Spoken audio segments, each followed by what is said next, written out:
ছাত্রলীগকে আমরা এই অনুষ্ঠান থেকে আমার দেশ পরিবারের পক্ষ থেকে এবং সাংবাদিক সমাজের পক্ষ থেকে এই সরকারকে আমরা 7 দিনের আলটিমেটাম দিচ্ছি।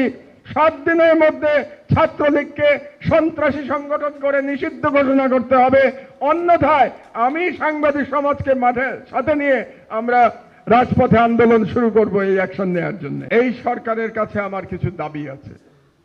এই দাবি, একজন বর্ষিয়ান নাগরিক, সিনিয়র সিটিজেন এবং এই ফ্যাসিবাদ বিরোধী আন্দোলনের অতি সামান্য একজন কর্মী হিসাবে এই সরকারের কাছে আমার দাবিনামাগুলো পেশ করে আমার বক্তব্য আমি ইতি টানব। আমি 7টা দাবি আজকের জন্য ঠিক করেছি। 7টা দাবি, 7 ডিমান্ডস।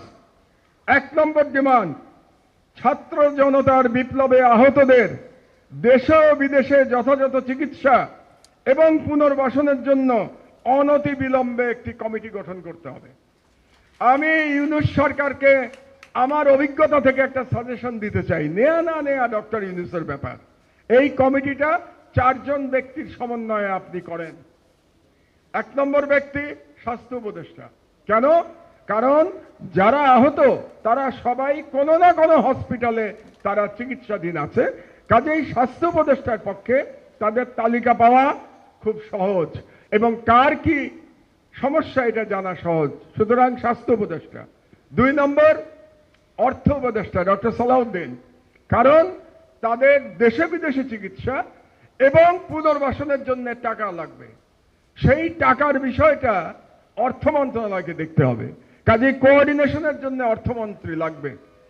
স্বাস্থ্য উপদেষ্টা, অর্থ উপদেষ্টা। 3 নম্বর শুনলে আপনারা একটু চমকে উঠবেন, শিল্প এবং গণপূর্ত উপদেষ্টা। তা আপনারা ভাববেন এর সাথে সম্পর্ক কি?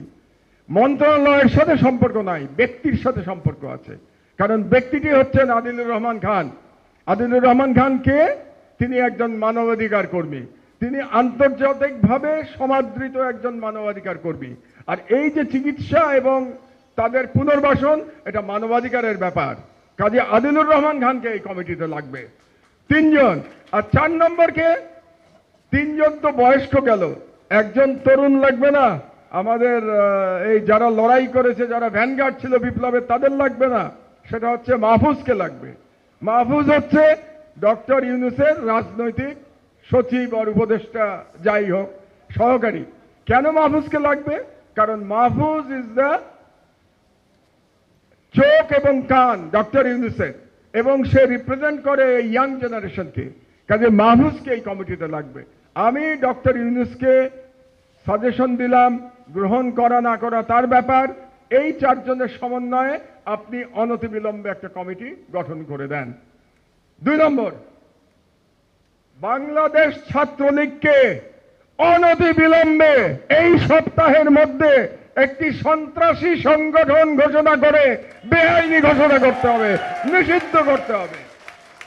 বাংলাদেশে গত 16 বছরে যত সন্ত্রাসী কর্মকাণ্ড ঘটেছে তার জন্য একতরফাভাবে বাংলাদেশ ছাত্রলীগ দায়ী। আর এই যে ছাত্র জনতার বিপ্লবে হাজার হাজার ছেলে মেয়েকে হত্যা করা হয়েছে, আবু সাইদকে হত্যা করা হয়েছে, মুগ্ধকে হত্যা করা হয়েছে, এই হত্যাকারীর মধ্যে পুলিশ ছিল এবং ছাত্রলীগের গুন্ডা বাহিনী ছিল। কাজেই ছাত্রলীগকে আমরা এই অনুষ্ঠান থেকে আমার দেশ পরিবারের পক্ষ থেকে এবং সাংবাদিক সমাজের পক্ষ থেকে এই সরকারকে আমরা 7 দিনের আলটিমেটাম দিচ্ছি। 7 দিনের মধ্যে ছাত্রলীগকে সন্ত্রাসী সংগঠন করে নিষিদ্ধ ঘোষণা করতে হবে, অন্যথায় আমি সাংবাদিক সমাজকে মাঠে সাথে নিয়ে আমরা রাজপথে আন্দোলন শুরু করব এই অ্যাকশন নেওয়ার জন্য। এলো ভিশন মুশকিল আসান অফার। যে কোনো ব্র্যান্ডের পুরনো ফ্রিজ নিয়ে চলে আসুন ভিশন শোরুমে আর নিয়ে যান নতুন ভিশন ফ্রিজ 20% পর্যন্ত ছাড়। যুগের পর যুগ, শতাব্দীর পর শতাব্দী মানুষ যখন যমুনা ব্রিজ দিয়ে পার হবে তারা শহীদ আবু সাইদকে দেখতে পাবে। আর আবু সাইদের সেই প্রসারিত হাতে তার সেই শাহাদাত গ্রহণ বাংলাদেশের তরুণ সমাজকে শত শত বছর ধরে অনুপ্রাণিত করবে। এই জন্যে যমুনা ব্রিজকে অনতিবিলম্বে শহীদ আবু সাইদ সাথে ঘোষণা করতে হবে। 4 নম্বর, 2009 সালের পর থেকে ভারতের সাথে যে সকল চুক্তি সম্পাদন করা হয়েছে সেগুলোর প্রতিটি ধারা উপধারা জনসম্মুখে প্রকাশ করতে হবে, ট্রান্সপারেন্সি দেখাতে হবে, জনগণকে জানতে হবে ভারতের সাথে কি কি চুক্তি হয়েছে আমার। এক। দুই, এটার সেকেন্ড পার্ট হচ্ছে এগুলো পুনর্বিবেচনার জন্য একটা কমিটি গঠন করতে হবে, যেখানে দেশপ্রেমিকরা থাকবে, যেখানে ডক্টর ইফতেখারুজ্জামান এবং ডক্টর দেবপ্রিয়র মতো কোনো ব্যক্তি, ফ্যাসিবাদের কোনো দোসর এবং ভারতীয় হেজেমনির এদেশীয় কোনো দালাল থাকতে পারবে না। 5 নম্বর দাবি, বঙ্গবন্ধু অ্যাভিনিউকে আমাদের পাশে শহীদ আবরার অ্যাভিনিউ নামকরণ করতে হবে। কারণ আপনাদের বুঝতে হবে, এই ছাত্র জনতার বিপ্লব শুরু হয়েছে শহীদ আবরারের শাহাদাতের মধ্য দিয়ে। এই ছাত্র জনতার ইন্ডিয়ান হেজেমনি বিরোধী বিপ্লব শুরু হয়েছে। এই বিপ্লবের জন্য তার নাম বঙ্গবন্ধু অ্যাভিনিউ থাকতে পারবে না এখানে, এটা শহীদ আবরার অ্যাভিনিউ করতে হবে। আর শেখ মুজিবুর রহমানকে মনে রাখতে হবে আপনাদেরকে, আপনারা যারা শেখ মুজিবুর রহমান সম্পর্কে এক ধরনের সফটনেস আপনাদের মধ্যে আছে, আপনাদের মনে রাখতে হবে শেখ মুজিবুর রহমান স্বাধীন বাংলাদেশের প্রথম স্বৈরাচারী নেতা, এবং শেখ মুজিবুর রহমান ফ্যাসিস্ট শেখ হাসিনার ফ্যাসিবাদের আইকন। একটা ফ্যাসিবাদ উত্তর বাংলাদেশে কোন ফ্যাসিবাদের আইকনের নামে কোন স্থাপনা থাকতে পারবে না। পরিষ্কার কথা আমাদের, শেখ মুজিবুর রহমানকে আমরা ফ্যাসিবাদের আইকন হিসাবেই দেখি, এবং এর জন্য যদি কেউ দায়ী থাকে সে শেখ হাসিনা নিজে দায়ী, কারণ 16 বছর ধরে সে শেখ মুজিবকে সর্বত্র ফ্যাসিবাদের আইকন হিসাবে প্রতিষ্ঠিত করেছে। 6 নম্বর দাবি, ওয়ার্ল্ড হেলথ অর্গানাইজেশন থেকে ফ্যাসিস্ট হাসিনার কন্যা সাইমা ওয়াজেদ পুতুলের নমিনেশন অনতি বিলম্বে প্রত্যাহার করতে হবে। কারণ এই পুতুলকে নমিনেশন দেয়া হয়েছিল জালিয়াতির মাধ্যমে প্রথমত, আর দ্বিতীয়ত অনেকে বলে থাকেন যে এটা তো ওয়ার্ল্ড হেলথ অর্গানাইজেশনের ব্যাপার, আমরা যদি নমিনেশন উইথড্র করি তাহলেও হয়তো তারা তার পদ থেকে সরাবে না, কিন্তু সেটা ভিন্ন প্রসঙ্গ। ওয়ার্ল্ড হেলথ অর্গানাইজেশন সরাবে কি সরাবে না এটা তাদের ব্যাপার, কিন্তু আপনি সরকার, এই বিপ্লবোত্তর ডক্টর ইউনূসের সরকার, আপনাকে সিগন্যাল দিতে হবে, মেসেজ দিতে হবে, এটাকে আপনাকে মেসেজ হিসাবে ধরতে হবে যে বাংলাদেশ সরকার পুতুলের নমিনেশন WHO-তে প্রত্যাহার করে নিয়েছে। এটা হচ্ছে আমার 6 নম্বর দাবি। আর নাম্বার 7, আমি এবার জেলে গিয়ে 2 জন ব্যক্তি যারা জেলে মারা গেছেন তাদের মৃত্যু নিয়ে এই 5 দিনে অনেক কথা শুনে এসেছি। বিগত ফ্যাসিবাদী সরকারের আমলে তারা মৃত্যুবরণ করেছেন, কিন্তু আমাকে জেল থেকে যেটা বলা হয়েছে 2 জনকেই হত্যা করা হয়েছে।